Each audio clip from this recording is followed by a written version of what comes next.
Maintenir le lien avec ses collaborateurs, pour un manager, il y a des recettes, il y a des nouvelles recettes. Comment on maintient ce fameux lien?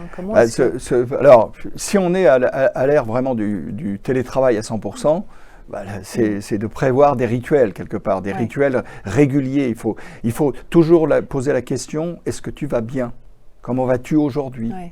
Ça, c'est pour les salariés 100% télétravail, mais ça ne va plus exister. Non? Enfin, les DRH parlent plutôt de 3 Alors, justement, je ne crois pas, par rapport à cette question du télétravail, je ne crois pas aux situations de 100% télétravail, à l'exception de certains secteurs très particuliers, de certaines startups. J'étais la semaine dernière à un congrès sur le télétravail à Lyon, j'ai intervenu dans 2 tables rondes, et il y avait des startups, enfin quand même des grosses startups, parce qu'il y avait une centaine de salariés pour l'une, etc. Et ils sont à 100% télétravail. Mais ils ont construit leur business model totalement à distance avant la pandémie.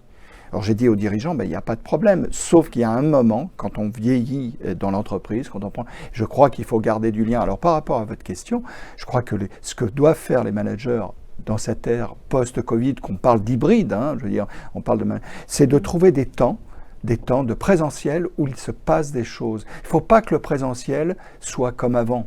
Je ne crois pas non plus à un retour à un présentiel où on va faire du Teams ou du Zoom dans son bureau avec son collègue d'à côté. Ça, ce serait complètement stupide. Et donc des temps de présentiel où il se passe quelque chose, quoi par exemple?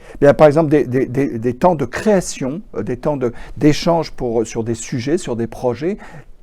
Tous les temps où la relation humaine, comme je vous vois aujourd'hui, prend tout son sens. C'est complètement stupide d'avoir un retour au présentiel dans des bureaux qui sont fermés ou cloisonnés ou quelque chose, sans avoir aucune interaction. Je pense que si le présentiel doit revenir, il devrait être des moments de création, d'échange, de partage, etc.